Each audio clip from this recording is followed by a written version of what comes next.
Isaías capítulo 7, iremos ler do verso 10 ao de número 14. Aqui está, meus irmãos, a promessa do nascimento do Salvador, Jesus Cristo. Do verso 10 ao de número 14, o texto nos diz o seguinte: E continuou o Senhor a falar com Acaz, dizendo: Pede ao Senhor, teu Deus, um sinal que seja embaixo nas profundezas ou em cima nas alturas. Acaz, porém, disse: Não pedirei, nem tentarei ao Senhor.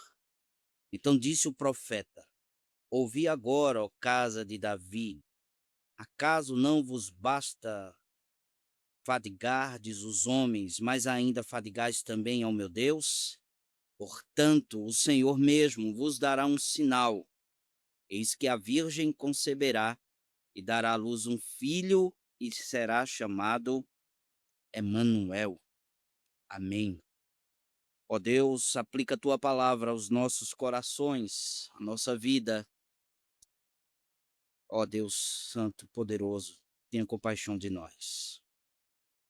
Usa a minha vida, Senhor, para falar com o teu povo, que eu não seja uma objeção, mas que o Senhor use a minha vida para que o teu nome seja glorificado. O coração do teu povo, Senhor, também seja receptível à palavra justa e santa do Senhor, pois é ela que transforma, ela que nos dá vida, ela que nos faz, Senhor Deus, amar o Senhor e o próximo com mais afinco. Então faz isso em nossa vida para louvor e glória do teu nome. Assim oramos, Deus bendito, Santo Senhor, por Jesus Cristo. Amém.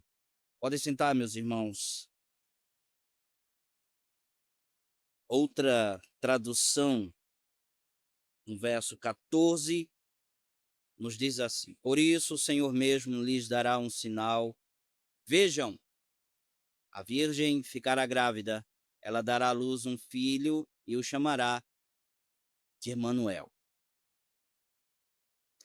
Nós estamos a poucos dias de comemorarmos o Natal. Tanto está em nossa vida que nós costumamos, ano após ano, comemorar o nascimento do Senhor e Salvador. Nesta época do ano, todo mundo se transforma. Vocês sabem disso. Começam a praticar boas ações, boas obras, enfeitam as casas, enviam mensagens de paz para todos, planejam a comemoração do fim do ano, definem os presentes. Tudo é feito nesta época. Parece que um espírito ou o espírito de cada um se transforma e são tomados de sentimentos de bondade, de misericórdia, de amor para com o próximo. Além do espírito natalino, outra coisa impressiona meus irmãos nesse período são as tentativas de explicar o que realmente é o Natal. O que significa ele? Dizem, por exemplo, que o Natal é tempo de refletir, de sonhar, de celebrar, de compartilhar, de agradecer, de renovar as esperanças, por aí vai. Observando o ser humano e ponderando sobre as maneiras como ele expressa nesse mês de dezembro, fica evidente que para a maioria o Natal é um sentimento vazio, desprovido de qualquer conteúdo concreto, de verdade, realmente, da palavra do Senhor. Algo que brota do fundo de almas sedentas por sentido, ávidos de algo melhor, muito melhor. Tudo bem que alguns falam de Jesus, mas como é que eles falam de Jesus? Como Jesus é pintado, como Jesus é pensado, como Jesus é refletido, como Jesus é falado.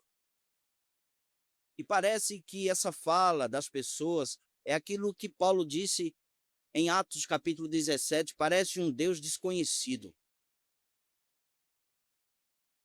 Pensando nisto é que eu quero ver com vocês esse texto.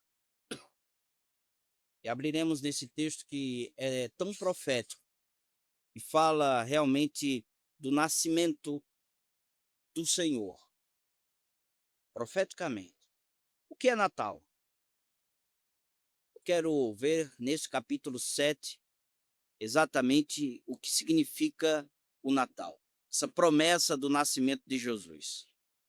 Naquele dia, porém, podemos ler no capítulo 4, verso 2, que fala sobre o Natal, mas é esquecido o capítulo 4, verso 2, que diz assim: naquele dia, porém, o renovo do Senhor será belo e glorioso, o fruto da terra será o orgulho e o esplendor de todos que sobrevivem ou sobreviverem em Israel.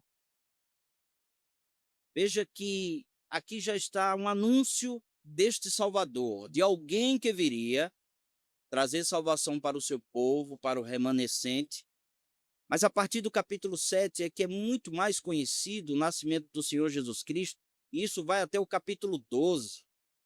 Vocês podem perceber e fazer uma leitura nessa profecia de Isaías, do capítulo 7 até o capítulo 12, nós iremos ver que há várias promessas do nascimento do Senhor, do nascimento do Messias.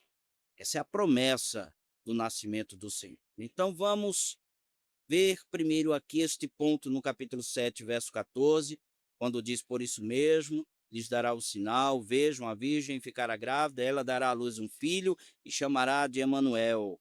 Aqui está o nascimento virginal de nosso Senhor Jesus Cristo. O nascimento virginal de Jesus sempre esteve sob ataque, sempre foi um problema. É um dos fundamentos do cristianismo. Aquele que afirma que Maria concebeu um menino de maneira miraculosa pelo Espírito Santo, mantendo-se ela virgem, ou seja, sem qualquer relação sexual, ela teve um filho. Sempre foi rechaçada esta ideia por céticos, incrédulos, pessoas que não amam a palavra, pessoas que são realmente descrentes, não dão valor à palavra do Senhor. Mas aqui está o nascimento de nosso Senhor e Salvador Jesus Cristo. Entre esses, infelizmente, estão inseridos, inclusive, aqueles que se dizem cristãos, que são teólogos, chamados teólogos liberais, que não crê na sobrenaturalidade da palavra do Senhor. Tais pessoas afirmam ser cristãos, querem ser reconhecidos como tal, mas insistem que negar uma das doutrinas centrais da fé cristã, o nascimento virginal de Jesus Cristo, para eles é ter luz na mente. São frutos do iluminismo, da razão somente. Milagre para eles é totalmente algo mitológico. Geralmente argumentarão eles dizendo mais ou menos assim: veja bem, esse ensino sobre o nascimento virginal é simplesmente como um dos vários mitos sobre homem e Deus que estavam permeando a cultura grega na época, no início do cristianismo primitivo. Sem dúvida, os primeiros cristãos pegaram emprestados algumas dessas ideias que eram comuns de personagens gregas. Eles simplesmente adaptaram esses temas aos seus propósitos. Eles dizem que era o de expressar a singularidade da maneira pela qual Deus visitou esta mulher, melhor dizendo. E eles dizem isso não passa de um mito. É tudo influência da mitologia grega. Você já ouviu o argumento parecido dessa forma, dessa maneira? Pois bem, sempre foi assim que os céticos vivem, ou viveram, descrentes, principalmente nas promessas do Senhor. Por isso que o escritor aos Hebreus vai fazer aquela descrição no capítulo 11, mostrando a fé. Sem fé é impossível agradar ao Senhor.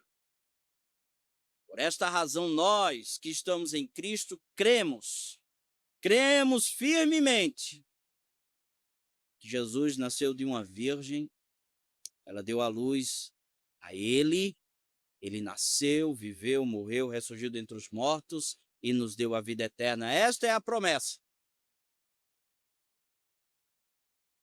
Essas pessoas estão somente com a razão, sem olharem para o Criador e Senhor de todas as coisas. Em essência, o ateísmo e o cristianismo liberal não é um problema de razão, de algo cognitivo, mas é de coração, algo volitivo, meus irmãos. É uma maneira de um homem se rebelar contra o Criador, conforme declarou o salmista, no capítulo 14, verso 1. Os tolos dizem em seu coração: não há Deus. Não há Deus. Você percebeu a raiz do problema? Não é questão de pensar, refletir, raciocinar. É algo de um coração incrédulo. Isso começou lá no Éden.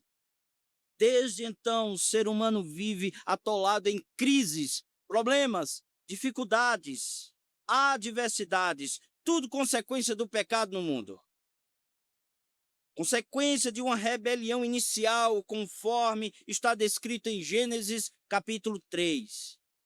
Deixar de crer nisso, deixar de buscar a solução para, com isso, ter uma fé no Senhor e um arrependimento genuíno, é algo para a perdição da sua própria alma. É preciso ter em Jesus e ver nele um único caminho, e você não vai conseguir pela razão própria, mas pelo poder do Espírito Santo do Senhor. Foi precisamente isso que Acaz ouviu de Isaías. Isaías estava dizendo a ele o seguinte: Acaz, não queira ser inteligente a seu próprio jeito, da sua própria forma, da sua própria maneira.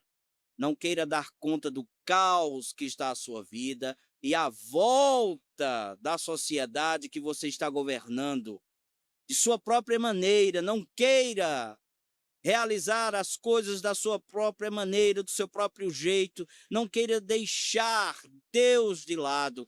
Viva debaixo do governo do Senhor. Você está se esquecendo, Acaz, de que Deus governa, de que Deus é Senhor. Sabe por que isso? Porque o verso 9 diz: se vocês não crerem com firmeza, não permanecerão firmes. Está aí a grande verdade que o mundo moderno precisa ouvir, meus irmãos, e aceitar. Preciso aceitar. Sem fé nas promessas de Deus, ele não resiste, ele cai, ele tropeça, ele é destruído. Há uma tragédia na vida do ser humano. Basta olharmos ao nosso redor para constatarmos o tanto de gente prostrada, cheia de temor no seu próprio coração. Sem Deus no mundo, com uma religiosidade que não convence em nada, mas deixa muito mais o coração vazio, muito mais cheio de temor. Deixemos a história de Acaz nos informar, meus irmãos, melhor sobre o que nós estamos falando hoje. Nessa história, nós iremos ver que a solução para a nossa vida não está em nós, mas no Senhor. Na verdade do Senhor. Na verdade de Deus. Afastando-se das verdades do Senhor, nós iremos cada dia mais nos distanciarmos dele e vivermos vazios, como Acaz estava vivendo. Ele não abraçou as promessas do Senhor, ele não abraçou a palavra do Senhor, ele não viveu conforme a promessa do Senhor. Antes, ele viveu segundo sua própria vontade. Por isso que ele realiza uma proposta humana para o Natal.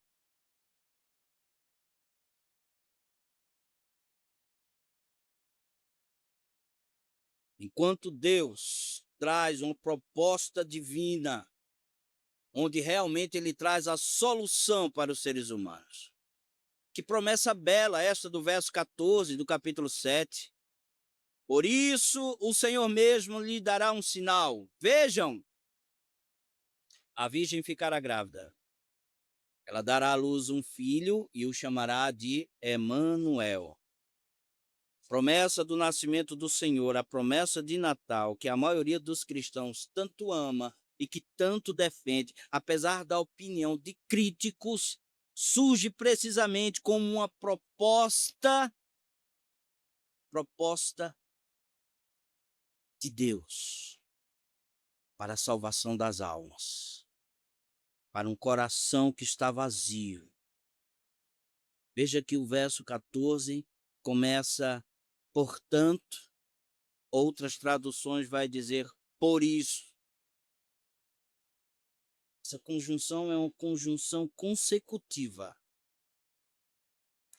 Ela revela em que contexto nasceu a promessa do nascimento de nosso Senhor e Salvador Jesus Cristo. Qual o contexto?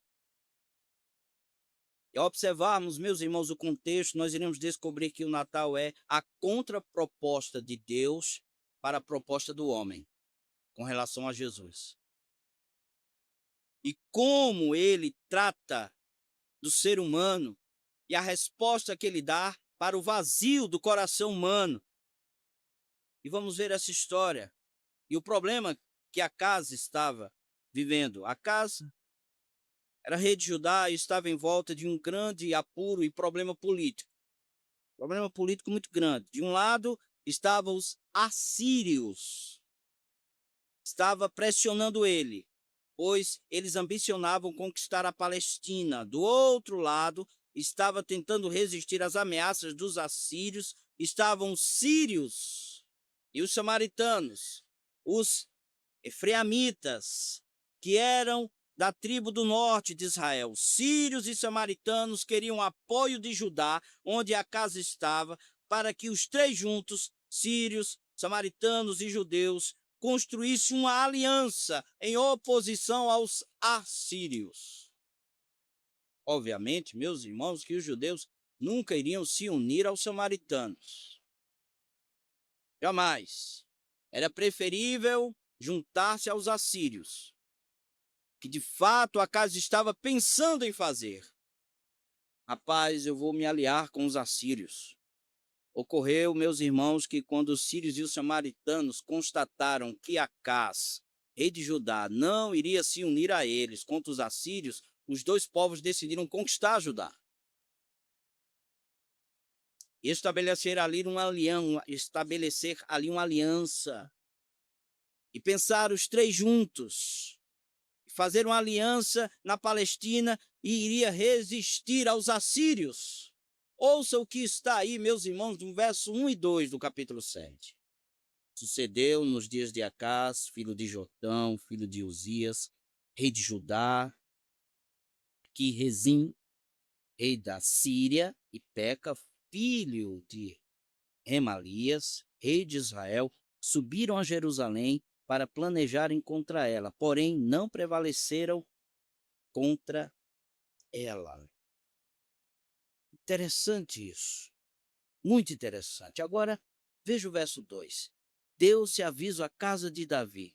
A Síria está aliada com Efraim. Então ficou agitado o coração de Acás e o coração de seu povo, como se agitam as árvores do bosque com um vento ou com a tempestade. Todo esse problema, meus irmãos, geopolítico, disfarçava algo muito mais profundo, muito mais profundo.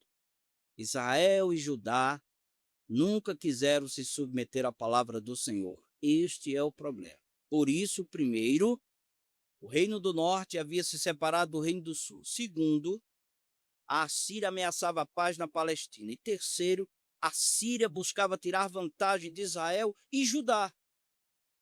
E a lição aqui é muito clara, muito patente. Sempre há uma razão muito mais profunda para os nossos problemas que são reais. Quais são? O afastamento de Deus. E foi exatamente isso que esses reis fizeram. Afastaram-se do Senhor, principalmente Acás. Sempre que abandonamos a palavra do Senhor, nós pagamos um preço muito caro. Mas muito caro. Observe mais de perto o estado desse homem, Acás, que havia abandonado a herança espiritual de seu avô Uzias e de seu pai Jotão. Sobre eles está descrito no segundo livro dos Reis, capítulo 15, e segundo livro das Crônicas, capítulo 27. E por fim, meus irmãos, nós podemos ver que eles abandonaram a Deus. Estava pressionado de todos os lados, estava assim apavorado contra o boato do povo. Ele estava cego com tudo o que Deus havia feito até aquele momento. Ele estava agitado para tentar controlar tudo sozinho. mas ele também estava disfarçado do temor do Senhor. Por essa razão, eu quero ler com vocês o texto.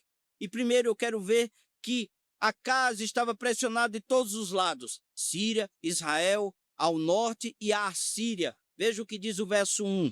Quando Acaz, filho de Jotão e neto de Uzias, era rei de Judá, Rezim, rei da Síria, e Peca, filho de Remalias, rei de Israel, saíram para atacar Jerusalém. Contudo, não conseguiram executar seu plano. Veja o verso 5 agora, e 6. É verdade que os reis da Síria e de Israel tramam contra ele e dizem: acataremos Judá e conquistaremos, atacaremos Judá e conquistaremos. Então colocaremos o filho de Tabael para reinar sobre Judá, um rei que uniria Judá, a Síria e a Samaria, e a aliança chamada de Pan-Palestina contra a Síria. Esse era o problema. Mas também Acaz estava apavorado contra os boatos do povo, que está aí descrito no verso 2 e no verso 4. Verso 2 nos diz o seguinte: havia chegado à corte de Judá a seguinte notícia: a Síria se aliou com Israel contra nós. O coração do rei e de seu povo estremeceu de medo, como árvores que agitam numa tempestade. Verso 4. Diga a Acaz que pare de se preocupar e que não precisa ter medo da ira ardente daquelas duas brasas apagadas, Rezim, rei da Síria, e Peca, filho de Remalias. Mas Acaz também estava cego para o que Deus já tinha feito, meus irmãos, até aquele momento. O texto que lemos do verso 1 e verso 4 também diz isso. E Acaz estava agitado, tentando controlar tudo sozinho. Veja o que diz o verso 3. Então o Senhor disse a Isaías, verso 3, pegue seu filho, Sear, Jarube, e vá encontrar-se com o rei Acaz. Ele estará no final do arqueduto que abastece o tanque superior, perto do caminho para o campo onde se lava roupa, do lavandeiro. Pare e pense um pouco. No momento em que Israel estava cercado, com tanta gente querendo invadir, outras nações querendo invadir, o que é que Acaz estava fazendo no tanque do arqueduto, onde se lava roupa, gente? O que ele estava fazendo ali? Se nós olharmos para esse verso 3, não parece um ato de coragem, de bravura. Ele deveria estar juntando o exército e lutando contra os povos que estavam ali contra Judá. Parece muito mais, meus irmãos, que está aqui é que ele estivesse tentando garantir com as próprias mãos que o suprimento de água da cidade aguentaria firme até o cerco dos inimigos. Por isso que ele estava nesse tanque. Coitado, meus irmãos. Ele vivia agitado, ele estava com medo, querendo controlar tudo sozinho. Não é assim que nós muitas vezes vivemos. Com medo, querendo controlar tudo sozinho, sem invocar o nome do Senhor, sem viver com o Senhor. Ele estava com medo. Mas não somente isso, Acaz também estava disfarçado do temor do Senhor. Veja o que diz o verso 10 ao verso 12. Continuou o Senhor a falar com Acaz, dizendo: pede ao Senhor, teu Deus, um sinal, quer seja embaixo nas profundezas ou em cima nas alturas. Acaz, porém, disse: não o pedirei, nem o tentarei ao Senhor. Veja que esta palavra ou essa resposta de Acaz parece ser polida de uma piedade, de uma obediência ao Senhor. Porque quando ele diz, não colocarei o Senhor à prova, ele está citando, meus irmãos, Deuteronômio 6, verso 16. Eu não farei isso, Isaías, eu não vou tentar o Senhor, meu Deus, pedindo um sinal. Acaz queria dizer que ele tinha, sim, muito temor do Senhor. Será mesmo? Não, meus irmãos, ele não tinha o temor do Senhor. Porque nós, eu e vocês, somos mestres em disfarçar o pecado, e para disfarçar o pecado, nós usamos a palavra do Senhor, muitas vezes. Porque o Senhor disse: peça um sinal. O Senhor ordenou. Cabe a ele obedecer. Antes ele cita um texto bíblico para encobrir um pecado de incredulidade. Meu Deus, meus irmãos, como somos assim? Rápidos para citar a palavra. Para que essa palavra esteja exatamente concorrendo para tudo aquilo que o meu coração e o propósito do meu coração, que muitas vezes é manchado pelo pecado, ou na maioria das vezes, nós citamos isso.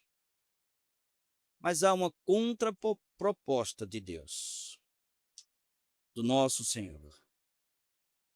É a contraproposta divina de Deus, poderosa para todos nós. E é fascinante. Observe como Deus tratou e agiu para tratar do coração de Acás. Deus foi onde Acás estava. Verso 2, verso 3. Havia chegado à corte de Judá a seguinte notícia: a Síria se aliou com Israel contra nós. O coração do rei e de seu povo estremeceu de medo, como árvores se agitam numa tempestade. Então o Senhor disse a Isaías: pegue seu filho Sear Jarube. Sabe o que significa este nome? Significa literalmente: um remanescente retornará. E vai encontrar-se com o rei Acás. Ele estará no final do arqueduto que abastece o tanque superior, perto do caminho para o campo onde se lava roupa. Um remanescente retornará. Deus não abandona o remanescente, os escolhidos, aqueles a quem ele mesmo escolheu antes da fundação do mundo. Não é assim que Deus faz conosco, meu irmão e minha irmã. Ele vem ao nosso encontro na hora mais difícil, num lugar mais inesperado. Ele chega no escritório, chega no laboratório, chega na sala de cirurgia muitas vezes, chega onde nós estamos trabalhando, chega na cozinha, na sala de aula. Deus, ele chega. E quando menos esperamos, Deus vem socorrer. Deus sempre chega na hora certa, da forma dele mesmo. Ele chegou na vida de Acás e ele também chegou na vida de Maria. E ele chega na sua vida ainda hoje.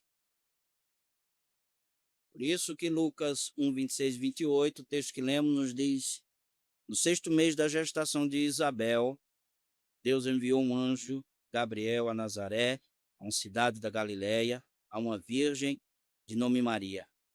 Ela estava prometida em casamento a um homem chamado José, descendente do rei.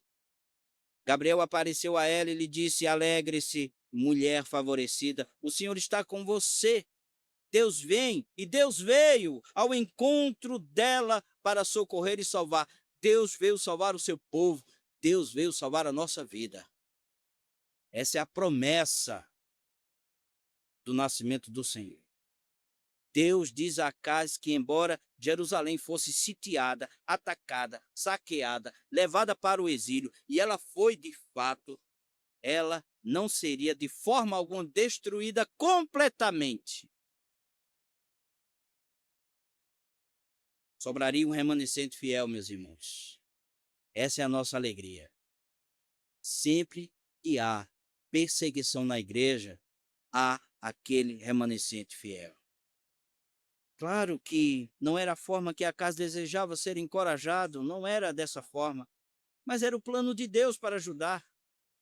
Ouça mais uma vez o que diz o verso 3. Então o Senhor disse a Isaías: pegue seu filho, Sear Jazube, um remanescente retornará e vai encontrar-se com o rei Acás. Ele estará no final do arqueduto, que abastece o tanque superior, perto do caminho para o campo onde se lava roupa. O Senhor estava dizendo o seguinte: haverá ruína, mas haverá também restauração.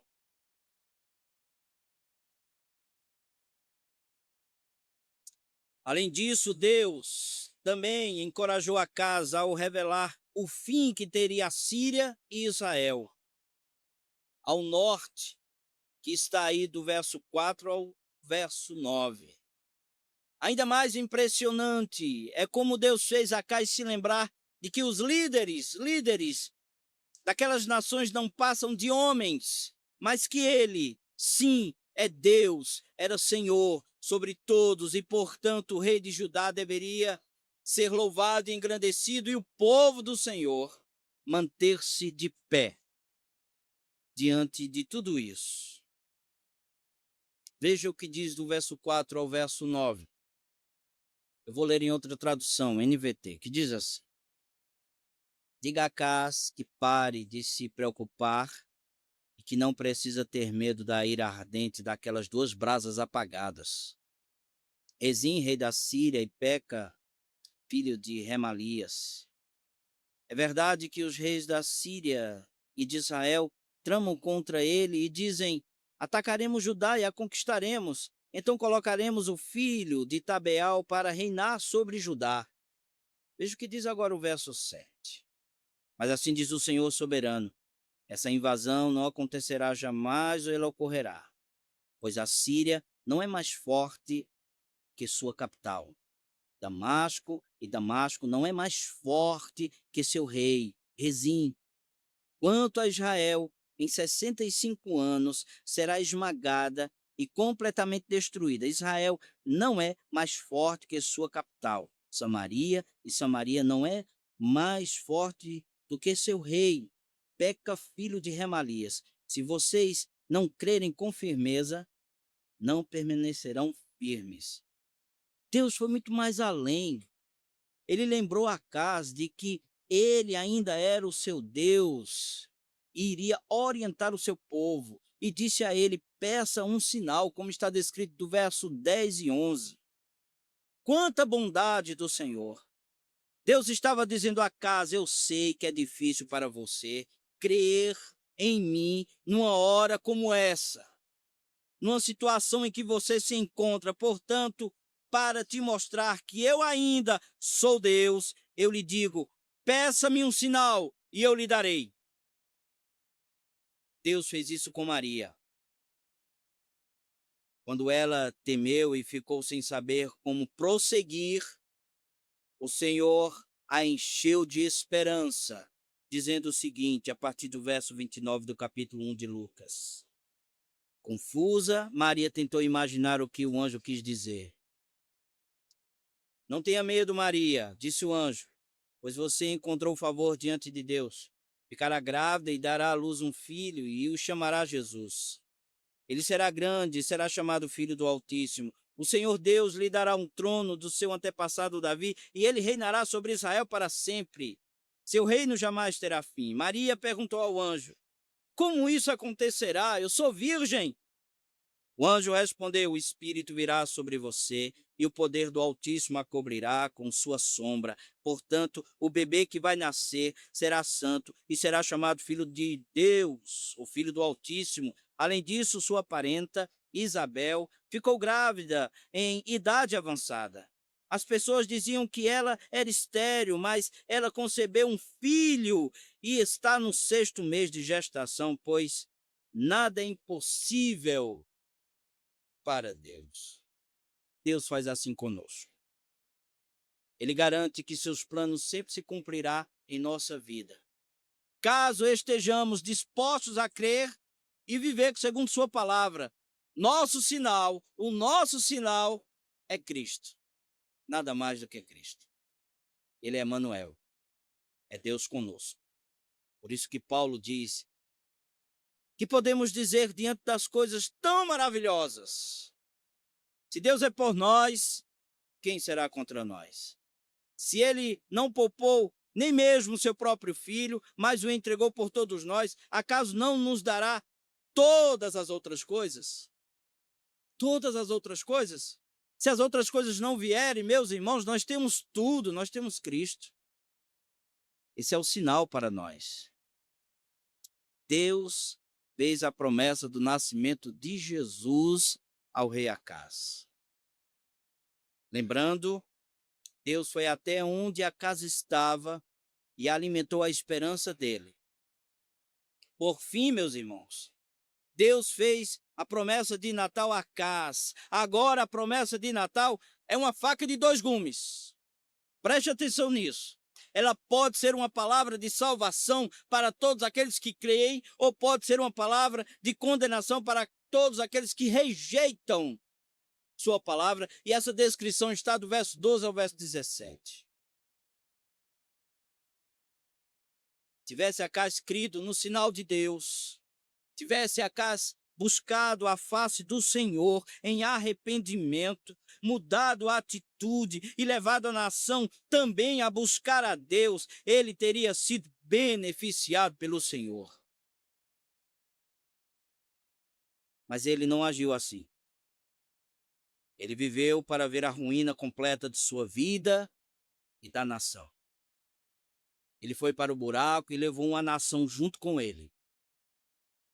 Acaz não quis pedir um sinal a Deus e também não reconheceu o sinal que Deus lhe deu.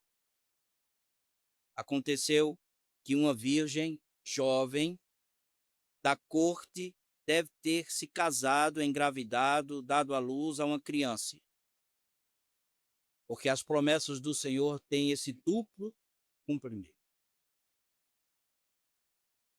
É cumprida realmente ali naquele contexto, mas é algo muito mais amplo. Chega ao Senhor e Salvador Jesus Cristo.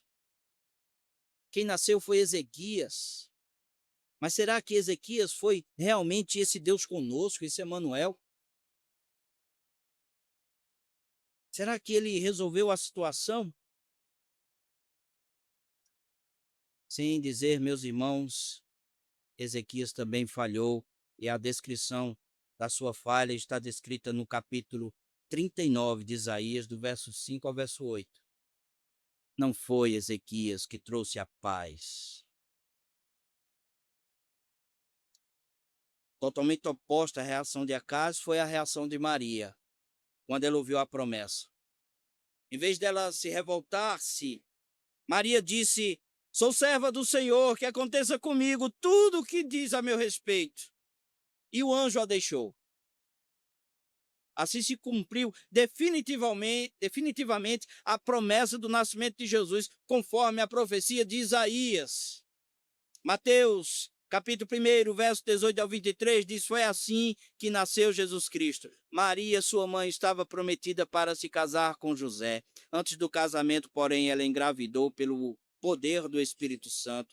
José, seu noivo, era um homem justo e resolveu romper a união em segredo, pois não queria envergonhá-la com a separação pública. Enquanto ele pensava nisso, um anjo do Senhor lhe apareceu em sonho e disse: José, filho de Davi, não tenha medo de receber Maria como esposa, pois a criança dentro dela foi concebida pelo Espírito Santo. Verso 21, ela terá um filho e você lhe dará o nome de Jesus, pois ele salvará seu povo dos seus pecados. Tudo isso aconteceu para cumprir o que o Senhor tinha dito por meio do profeta Isaías, capítulo 7, verso 14. Vejam, a virgem ficará grávida. Ela dará à luz um filho e o chamarão Emanuel, que quer dizer Deus conosco. Aqui está a promessa do nascimento do Senhor e Salvador Jesus Cristo. E essa promessa está em vigência ainda hoje. Ainda hoje. Você quer crer no sinal de Deus para ser salvo? Creia na pessoa de Jesus, na loucura da pregação, no poder do Espírito Santo do Senhor.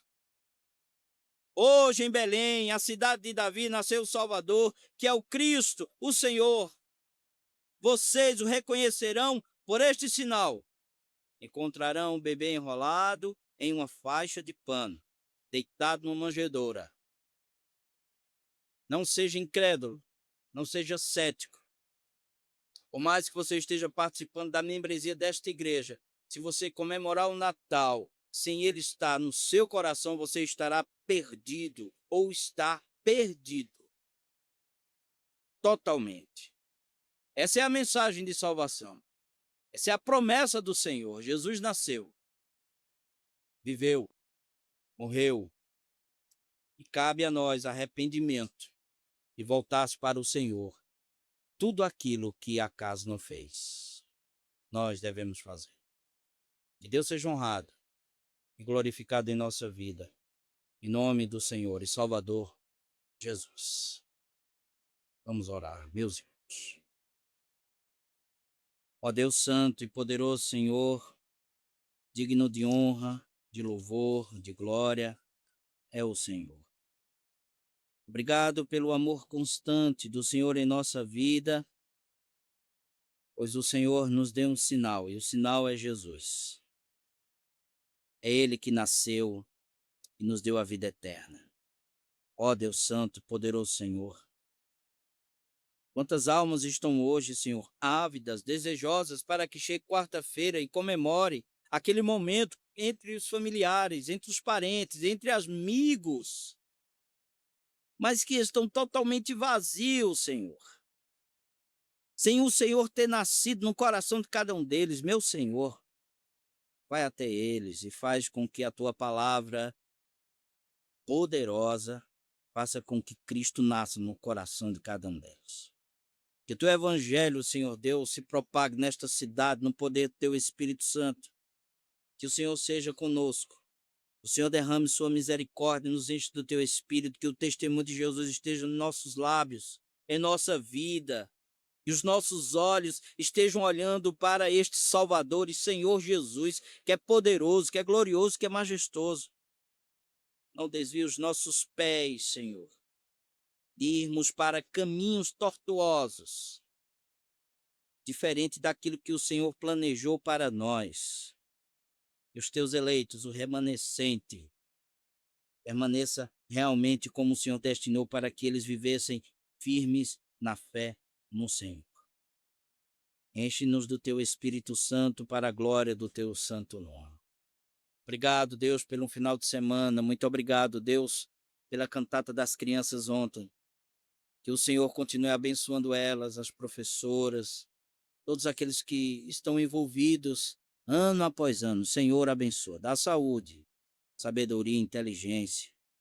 Que sejamos receptíveis a esta mensagem tão bela e gloriosa que ano após ano, Senhor, lembramos dela. Que o teu nome seja exaltado e glorificado para todo sempre na vida desta igreja. Obrigado por cada membro, Senhor. Obrigado pelo último final de semana, pela recepção de membros, pelo batismo. Ó Deus, que o Senhor firme os pés desses irmãos na palavra do Senhor. O nome de nosso Senhor Jesus Cristo esteja sobre cada um deles. Protege, Senhor, o pastor que foi para Belo Jardim pregar na congregação. Viane Moura, Deus, leva ele e traz na tua proteção. O Senhor seja glorificado na vida daquela igreja para a glória do Senhor e Salvador Jesus Cristo. Obrigado, Deus, pela vida de Carlinhos, Raimara, por essa notícia tão feliz e alegre para a nossa congregação, mais um filho. O Senhor os abençoe, dê sabedoria, guarde todos eles, que nasça com saúde, amando Jesus Cristo. Fortalece a esse casal que tem sido uma bênção para nós. Fortalece nossos irmãos que estão enfermos, Senhor. Dá saúde a cada um deles, nossos irmãos queridos que estão sofrendo com enfermidade física, mental, espiritual. Deus, traz saúde, traz a tua paz, o teu shalom no coração, Senhor Deus, destas almas, destas vidas. Enche-nos de tua graça e nos envolve no evangelho de nosso Senhor e Salvador Jesus Cristo. Esta semana seja um testemunho solene da presença do Senhor em nossa vida. Traz salvação, Senhor, aos corações daqueles que estão conosco e que ainda não creram no céu. Traz salvação, Senhor, para o louvor e glória do teu nome. Senhor, oramos em nome do Senhor e Salvador Jesus Cristo. Amém, amém e amém. Vamos ficar em pé, meus irmãos.